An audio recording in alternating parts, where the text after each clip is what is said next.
Today, I'm really excited to have Gabriele Quaglia speaking with me. So, the big news right now is that he's currently the lead writer on the Realms of the Three Rings supplement for the One Ring and its 5e variant, The Keepers of the Elven Rings. But he's also been a contributor to the Other Minds magazine for many years, so he's no stranger to role playing in Middle Earth. So, thank you so much for talking with me today, Gabriele. Thank you for All right. having me. Yeah. So, first off, can you tell me how you first got started with RPGs, either as a player or as a professionally? Well, I think it's a pretty normal story. I started when I was a teenager, middle school. I got introduced, if I remember correctly, I got introduced by schoolmates. So they were playing. I had already started reading game books, so that was probably the introduction. Lone Wolf and this kind of Yeah. uh, stories. And then some people suggested we play a different kind of game in a group. And so we started playing, I think it was Dungeon and Dragons or Stormbringer or something like that. Mhm. So, and it was 1993. Okay. Long ago. Excellent. And then how did you start doing stuff professionally?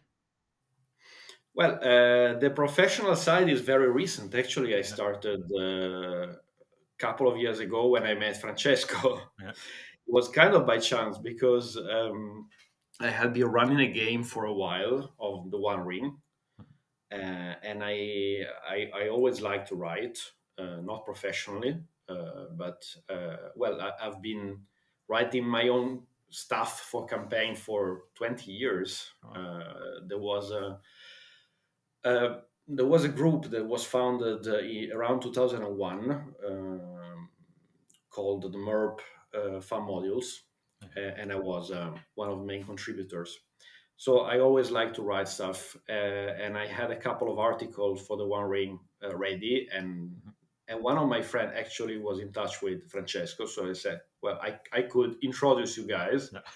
and we started to talk, and I expected it to be a 5 minutes conversation. It turned about a 1 hour discussion. Oh. And by the end, he had asked me to write a book. So Oh, awesome. Excellent. So were you brought on specifically for the Realms of the Three Rings, or was it just sort of whatever project they had up next? no, no, I mean, it all started from an article on the Grey Havens because I had Okay. run a campaign around that area, and I proposed the article to Francesco, and he thought that the One Ring needed a product, a source book about the elves because Mhm. it was never made even for the first edition. Yeah. So he asked me to expand it, and now we have it finally. I'm Awesome. anxious to see the finished product. Yeah. Oh, you I don't have mean, a copy the yet? paper one, I've written the original, but I haven't had it in my hands yet. Oh, So really? Okay. probably next week I will receive it. Yeah, I've seen a few people online have got their copies yet. I'm still waiting on Yeah. mine, but any day now, hopefully.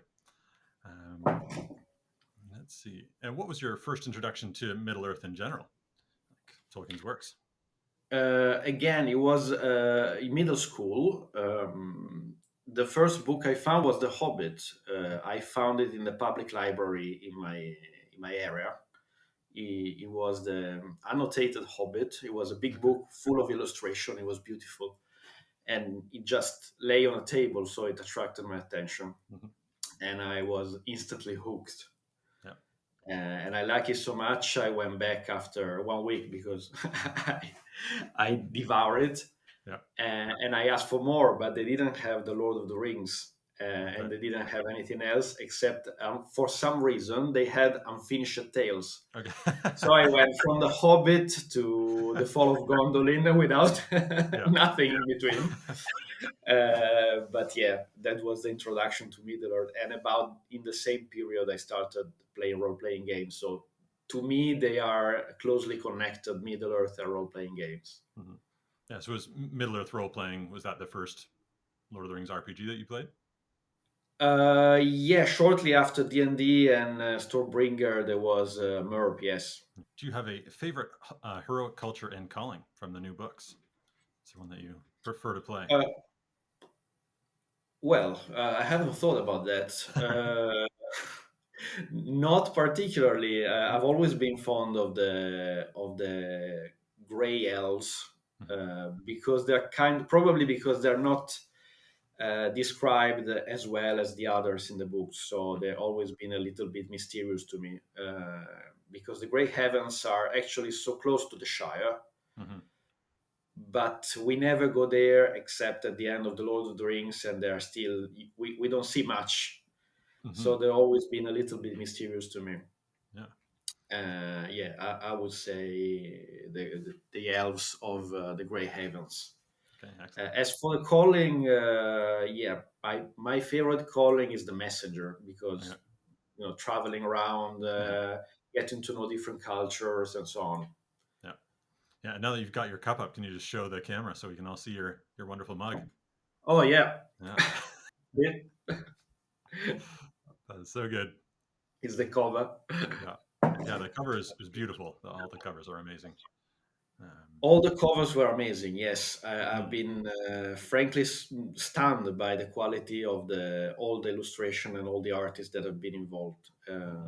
I've been very lucky to work with them. Mhm.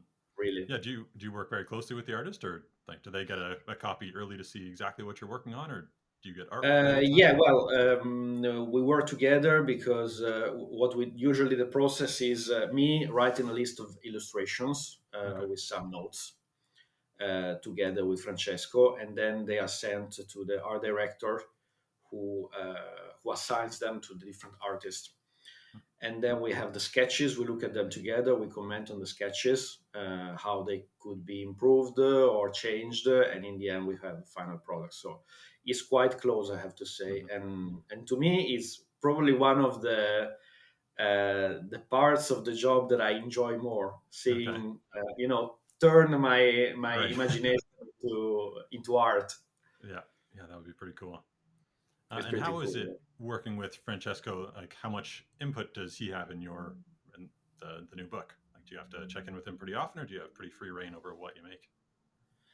Well, we have usually a discussion beforehand to have a concept for the work. Then I'm pretty much free until it's the first draft is finished, I would Okay. say. And then we look at it together. Francesco is very thorough. He's Mhm. very attentive to detail. Yeah. So he comments on everything that he feels could be changed or improved. And additionally to Francesco, there is usually a content editor, which sometimes it could be Francesco, sometimes it could be someone else. Okay. Could be Gareth, for example. Mhm. And we try to improve inconsistencies or things that maybe they're not too clear, change here and there, tweak it, and then we, little by little, we arrive at the final draft. Mhm. Awesome. But yeah, it's quite nice that at the beginning there is a period in which I am completely free to think, and usually what I do is write very quickly everything, and then go little by little and change it and improve it Okay. until I have, let's say, the 1.0, the first Right. draft. Awesome. And then how does it work with the licensing? It seems like this would be probably the most complicated book so far to write without using too much from the Silmarillion that you can't really It touch. was it was Yeah. complicated. We had to check a lot of the text, going line by line on the book to see what we could use and what we were not allowed to use. Okay. We try to I mean, we try to avoid any conflict with the license, Hmm. and so we don't want to infringe on it, or don't even to stretch it. Yeah. But at the same time, it's a pity not to use at least the spirit of the other books to which we don't have the Hmm.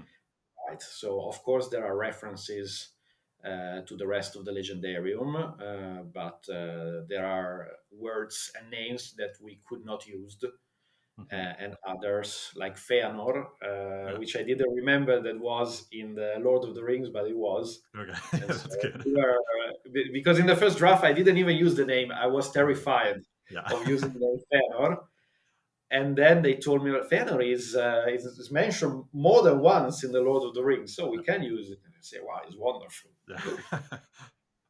That's good. So is there somebody from the Tolkien estate that you have to run stuff by at the end, or is it? Like, how does that work? Well, I don't have any direct contact, but I know that they have a look at the draft, and as far Okay. as I know, they give an okay before it is sent Right. for the final approval. Okay. So if Awesome. there is something off, they will just comment on it. But usually, I mean, we didn't have any problem, at Right. least with Okay. this book. Yeah. You commented on a little bit about this with the Grails, but is there what do you enjoy about exploring kind of these less explored areas of Middle Earth for your book? Well, there's a lot of, on my side at least, there's always been a lot of curiosity. I always love the maps because they're so empty, but there are little, a hill, a fjord where you wonder that something must be there, Mhm. and you imagine that what it could be there, and then you go into detail, and that is a very, very nice process for me at least. Mhm.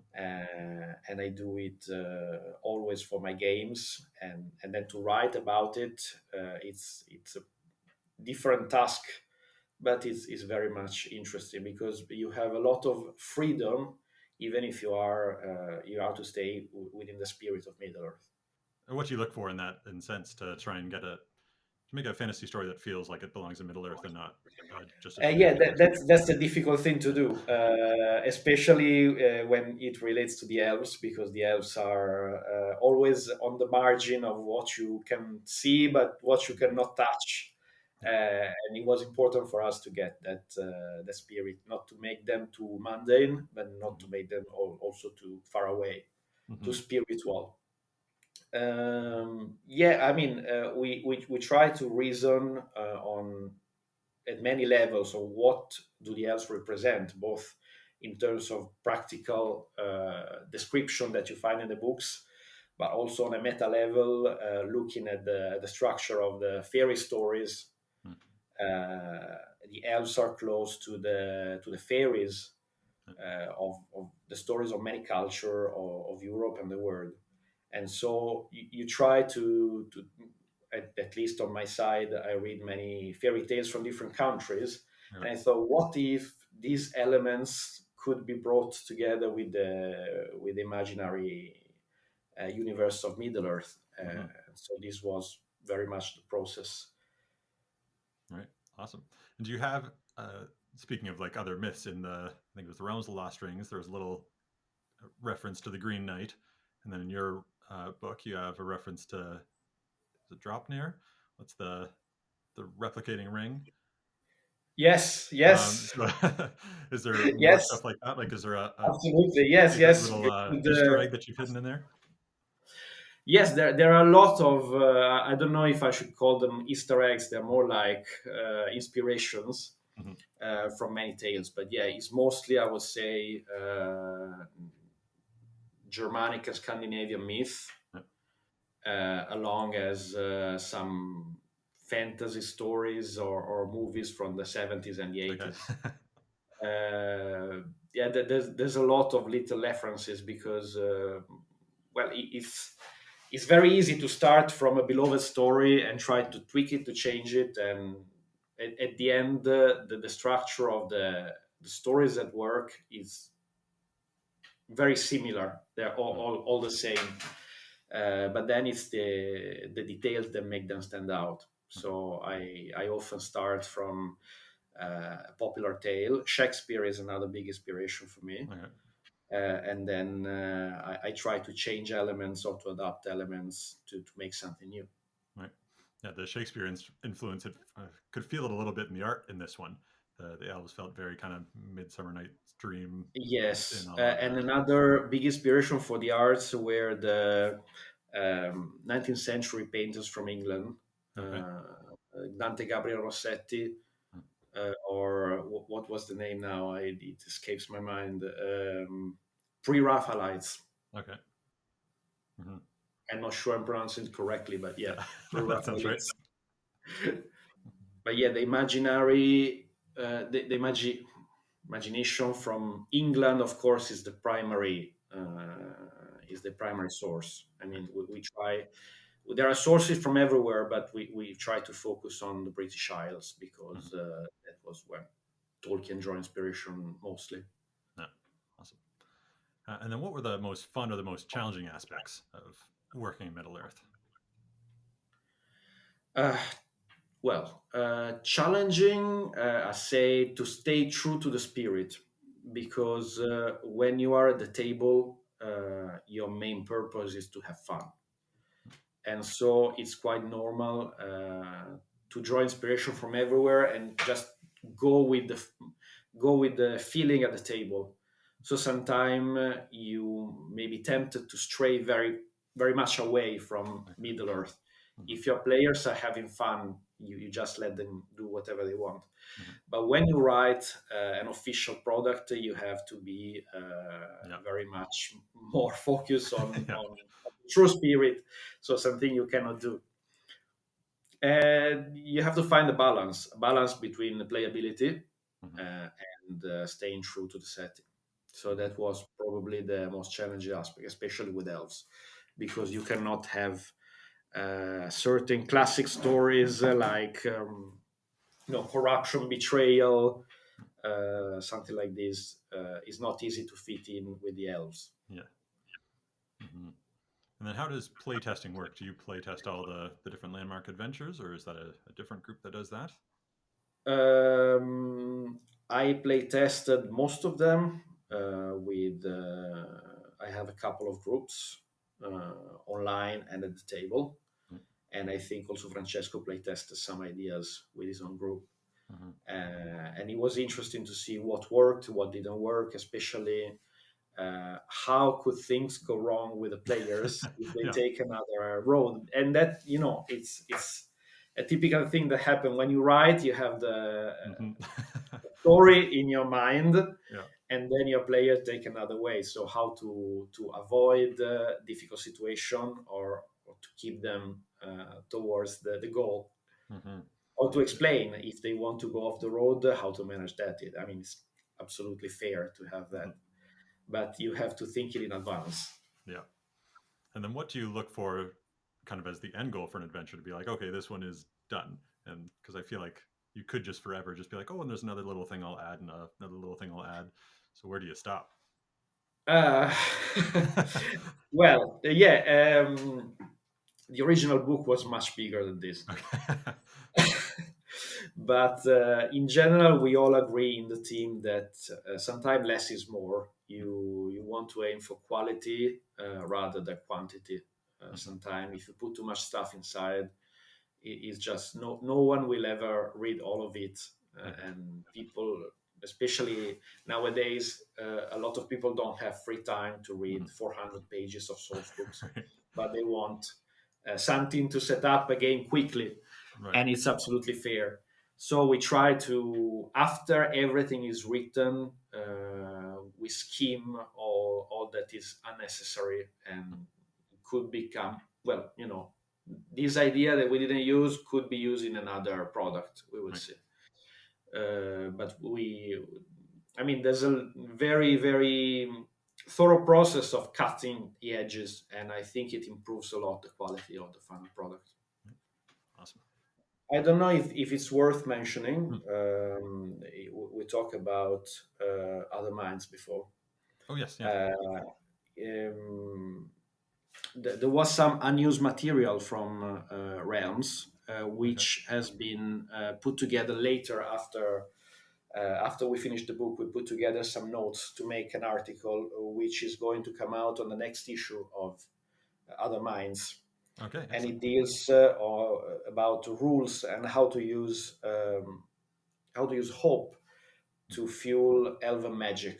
So Okay. this might be of interest. The new issue of Other Minds should come up also this month, Okay. so Excellent. people can find it at otherminds.net, if I'm not mistaken. Yeah, I'll be sure to add that in once that link comes out. And then when you're writing adventures, do you write with specific mechanics in mind that you want to try and fit in, or is it you kind of write an adventure and then see what mechanics fit the story? I go mostly with the story. I Mm. try to imagine the feeling of the people at the table. So Mm. I start everything with the mood. What is the mood I want to bring to the table?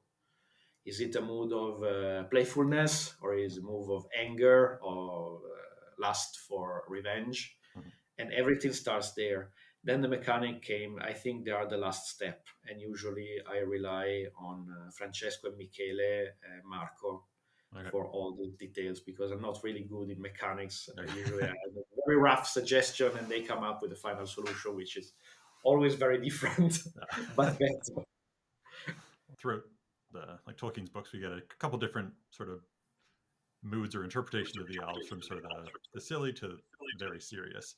Did you have a favorite sort of type of elf to write about from that perspective? I well, I think one of the aspects of all the races in Middle Earth, I like elves the best, Okay.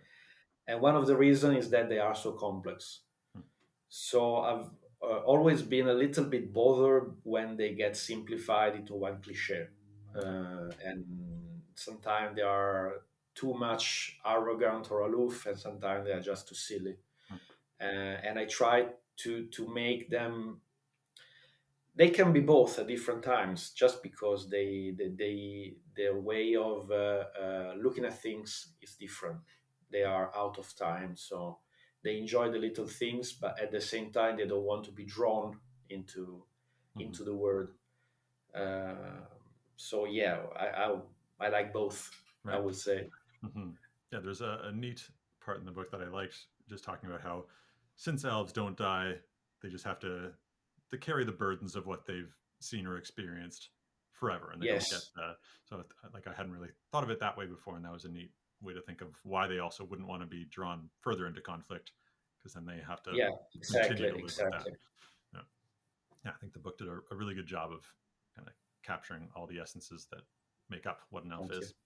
So this book seems pretty similar to the Ruins of the Lost Realm in terms of layout, but the landmarks seem a little more closely tied to your sort of dark designs chapters. Was there a reason you went in that route? Well, the structure of ruins was the blueprint Mm-hmm. that I wanted to follow. Mm-hmm. So since the beginning, that was what I had in mind: a chapter on the general theme of the elves. We didn't have a geographical area, so we had to divide it into three realms, Mm-hmm. and then a chapter about um, enemies, let's say, or dark designs, and then the landmarks. But the difficult part was just this, that we didn't have a definite area, but there were three: Lindon, Mm-hmm. Rivendell, and Lorien. So to make things work, I try to tie them a little bit more with the dark designs, Okay. uh, to make them more usable, and I hope it will be useful for the low masters Mm-hmm. to tie in. Yeah, I liked the system a lot. Yeah, there's they're very tight, very closely tied, so it'll be yeah really easy to drop them in and to kind of build up the dark designs further. Yeah, at the same time, I hope they will be possible to use also independently. You don't have to use them within the dark design. You can have other scenarios and just use them within them. Mm-hmm. What do you look for when making a villain? You've got some pretty unique villain, I would say, in the uh, old. Is it Old Hatreds? No. What's the ferret woman or the The ferret? third one, Yeah, exactly. you mean the what was it, Arblaud and Noradel, Yeah, sorry, I the was thinking of Queen of the North? Coughlin. Cowley, yes, Yeah. yes, the Weasel Lady. Mhm, yes, the weasel. So how do you kind Well, of I follow this started off process in a with her? very theoretical way. I wanted to have three villains that were very different from each other. Mm, So one was actually good but misguided. right. One was well, I'm dropping spoilers, so Yeah. if you plan to play, definitely cover your ears. One that was compelled by black magic, and Mhm, one that was just evil, right. um, because there are different ways to solve a scenario, Mhm, and is really nice because it poses an ethical question on the players. They have to decide what to do. They can solve it in different way, but uh, they have to pay with shadow points if they mhm, get to Yeah. too aggressive. Hmm. But I thought that I really wanted to have a villain that was a true villain that you Right. want to hate. Yeah. So everything started with the mood. The mood was that I wanted the player to hate this villain and just to kill her. Right. I think that'll be a lot of fun to play. And then, Yeah. yeah, speaking of the third one, I think that one will be extremely challenging to play. Reading through Yes. Arblat, I was just Yes. like, Yes. I don't know Extremely how you deal with challenging. this one. So it'll be yeah, interesting to see what people do there. I think that's most of the questions from the the new book that I have. But it's also been kind of recently announced that there's the new starter set that's Overhill and Underhill. Were you involved with that at all, or was that a different team? No, I was not involved in the Oh no, starter okay, set. okay, and that will. But will you be involved on future books? Do you know, or do you have your next project that you're? Yes, Okay, yes. I've been already involved as a content editor on the next book, okay, of excellent. which I cannot Yeah. speak yet. Mhm. But it's a very, very, very interesting project, Okay, very innovative, and I cannot wait until it comes out. We're still working on it, okay, but it's something pretty exciting to work on. I okay. would say because it's again it's like when Moria came out, it kind of changed the way that we look at dungeons, Okay. and I think also this book will change some of the ways we think scenarios and campaigns. So it's quite Okay. nice. Excellent. And for the future, who knows? I might write something more. I hope. Mm-hmm. Yeah. I have ideas. We are discussing it together with the team, and we will see what comes out. Okay. Is there any area that you're hoping for in specific to be able to work on at some point, or would be like your dream to develop? No, well, my original dream since always was to do the Right. elves, All right. and that's sorted. For the future, I'm happy to work on anything. I mean, there's lots to do in Middle Earth, both on the classic areas and on the margins of the map. Probably, I would say by character, I'm more drawn to the edge of the map Okay. because there's like more freedom to Hmm. do. Okay. But yeah, we will see Okay. whatever direction the line takes. Hmm. And I don't know if you're able to say, but is the hope to be able to explore some areas that were explored in the first edition, or is that kind of off the map? Like I know a lot of people are excited about Rohan. Will that be able to come in, or is how's that work? I cannot answer because of many reasons. Sure. But well, I would say right now that nothing is written on stone. So Sure. Excellent. keep your hopes up for anything. Of course, the idea is that we will do everything Hmm. by the end. Yeah. It's just a matter of what comes first. Okay. Hmm. Excellent. And then, kind of to finish up, do you have any advice for people that are looking to get into the RPG industry, and what kind of skills are most needed? Do you think? Well, I think the main thing is to write, really, to play and to write, because I feel my writing, still my English is not perfect, but by writing things it has improved a lot. And also write a scenario, play it, and see how different the actual play is to what you imagine, and that helps you a lot to forecast the whatever situation may come up at the table. And by the end, I think the most important thing when you write a scenario or any piece of text for a game is to think that people are going to use that in their game. So you have to think about the people, not what you enjoy to do, but Right. it has to be useful for the people who read it. Hmm. So that's it. All right. Thanks. And then, is there anywhere people can follow you online? Do you have any social platforms? Well, yeah, I have a Facebook page, Right. official, Mhm. and that's it. I don't have any other idea. Gabriele Quaglia, that's my name and Mhm. surname. It's pretty simple with my picture. Okay. That's it. All right. Well, thank you so much for joining me today, Gabriele. It was really Thank wonderful to you. talk to you.